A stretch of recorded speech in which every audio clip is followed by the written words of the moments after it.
isang nakikinig sa reklamo, kailangan marunong niyang i-take note. Number 2, kailangan matumbok niya ano yung legitimate. Okay? Guys, tinitbog, experience niya, di ba? Hindi ba ka nga matutuloy ngayon? Ito, defensive ng complaint, ito, offensive po. Pero kapatid, may kamalog niya sa kapatid. Dapat nagkakahukom din yan, hindi na sa legit. Okay? Ito parang, dahil gusto niya, ito po rin mo ng ganito. Mataklap, hindi pa ito ng ganito, pero dapat ginagawa sa Bible. Ngayon, yung legitimate, i-report ko ngayon na mali spiritually. Ito, sinulat ko dyan. Tapos na yan. At iniiwasan mo parang ito. Ngayon,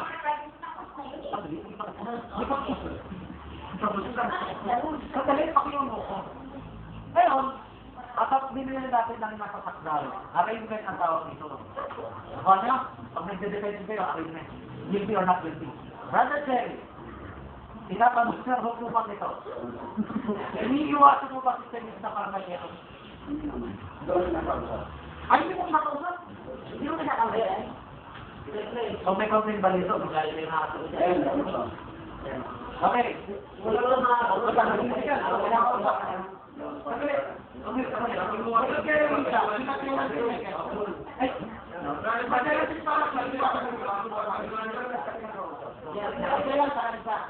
okay.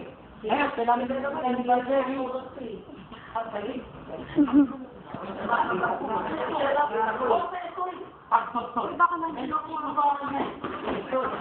Bumusta ka si Brother Jay. Wait for permission.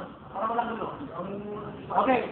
Reporting ko yung bond ni Brother kasi ang defendant ang nasa kanila. Baka merong na. Okay. Okay. Ngayon, more na natin. Pwede ka magsalita ngayon, bakit mo hindi sinakausap? Iniiwas ka na kausapin siya. Ganito ba? Alam mo ang story ang lahat yan. Hanggang sa kung ano nangyari lahat. Ang daya niya ako dun sa ginawa niya story. Kasi 3 times siya nagpapag sa akin sa lahat ng nangyari niya. Nais lang naman sa akin. Ang pinakang late lang na nagbitawan ko nung sarili na sila. Nung sinarge na ako ng mukha ko pero nung mawak tayo ng mukha. Nakakita niya niya, interval yun. Na talagang sinabi, kasi si Kirisa nagsalita, sinabi sa akin, Milen.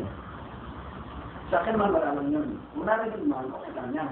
Ang pera, kahit knowledge. Yung mukhang pera ka, harap-harap ka kasi. Hindi naman, sinabi lang, pero sinabi nila sa akin na totoo sinabi nila. Ilang kasalanan nila sa akin. At yun, ay, nung hindi kami, nung kahit kailan na ako pumunta sa kasal nila. So, hindi ako talaga, alam nila yan, walang nung hindi sa akin. Ang sa akin ito, yung mga nakakataas ng kuwan, ever since kung sila mo na ikakasal, dapat ang una nila hindi kita alam kung bakit. Kaya kung ano nag-aros sa kanila, ang ligawan nila ako na-train. Pinag-defense of ko yan, nagaya nga ako. Ang pinagpagpag na pag-segment ako, Nakataas ko, tubig, na mali ang sosyo niya. Pero along the way, nakita ko sa sinanay, kung ito ang hindi rin siya kasiran. Lahat pala, ako ang nagkamali. Kaya bakit ang nagaya ako, kaya nagmumunta ako hanggang ngayon kay Margot Naki. Kapagkat sinaki, laging kasang katamatos kong dawaya sa kanya. At hindi sinasadya yan. So, ang mga bagay na yan, wala lang sa akin. Kasi kami sabi ko ganito, hindi ako hiningi ng sorry sa pagkakaroon ng kasalanan. Inayos ko lang kaya, kung kapos man ako, pakapusan ko yun. Kung mali ang hatol ko. Pero yung nagpakatakot sila sa akin. Kung umalis na sila, it's okay lang. Pero i-charge nila ng iba ang pera sa tinahawag na tanis na usapan naman na tanis na kumahawag. Eh, dapat hindi na sabihin sa akin. Wala akong charge na ano. Sinailan, humingi siya ng sorry sa akin dahil parang iba rin doon yung kasalanan siya. Pero kung tayo naman wala kasalanan, wala silang narinig na siguraan ko sila whatsoever. Ang sa akin, pinibalik na di ako kulubog. Hindi ako nagsasama ng loob, pero hindi ko lang kausapin yung tao na gano'n. Kung sa kampunan mo, kaya lang po sinasabi mo. Kahit ikaw may kasalanan, sila may kasalanan, lakitan mo pa rin. Hindi ako ganun. So sa akin, hindi ako nakikot. At wala silang marinig whatsoever. Yung kanilang mga chronicles, yung kanilang mga transcribes, pinakukuha ko. Di ba pinakuha ko sa'yo? Nakikinig ako sa testimony nila. Lahat ng ano, magtanong ako sa mga utusan ko, pinakukuha ko, pinatutulong ko sa kanila. Sa puso ko, kung sila yung papatuloy sa gawain ng kaya ko, tuloy natin sa gawain. Pero yung personal ko na ako umas pa kong gawa, hindi ako nasama yun sa bagay niya. Ngayon kung ipakita sa akin na ako ang mali. Kung ang mali ko dito ko na ibo, may tayo na ako. Okay, okay. Gusto ko maging sample yan sa lahat ng nakakagawa. Okay, ako sa...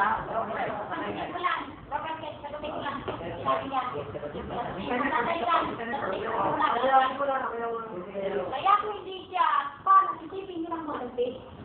Ayaw nga hindi kasal, ha? Ano sa nakagwag dito, ha? Paano mo siya hindi rin? O, paano? Paano? Paano ko siya pumunta, ha? Ayun, pumunta pera, sandali lang. Hindi ba dali lang? Kaya hindi niya sa akin. Kaya hindi niya sa akin. Ang bayo mo sa kanya, ilan na kayo doon, dapat ko pa rin yun. Dapat ko pa rin yun. Kasi ilan ka na eh. Ano mo yun? Ang sabi ko, doon sa ilan kayo na 5,000, ibigay mo kaya yan. Dahil, ano mo yan eh. Ganyo, teroristyo, sabi mo nga eh. Physical naman. O, tapos yun. Itong mga huli, parang nihirapan siya. Kaya siguro narinig na niya, pati kay Annalisa, sinasabi, bakit ako pinagsusumikapan na ano niya, kapag ganito, sabi ko, ginawa mo yan kasi. Kaya, ano mo yan? Bakit ko sinilan hindi pinagganon? Sabi ko, ibang sitwasyon nila, huwag mo silang silitin. Sabi ko, yung sinayong ko siya ng gano'n, ganito. Para hindi ka sabi ko, ganito na lang, ang pira na nasa sa'yo, kung kasalanan mo na, nagkami ko, ganito pala, sinabi ko, na doon sa hukom, na mapupunta na dito, na 5,000 rin, ganito lang gawin natin. So, kasi ikaw, nagkasala ka sa akin mo ibigay. Akin ganito yun, sa akin mo ibigay. Doon sa pira na amin nyo, gagamitin niya sa ninyo. Hindi ko aangkinin yan. Salita mo yung sila, hindi ka tulad sinasabi ko eh. Yun ang kaya, yan para sila. Okay. Ngayon, sa findings ng kapuluan na to, sige, mabilis. Pero, kailangan ng fact.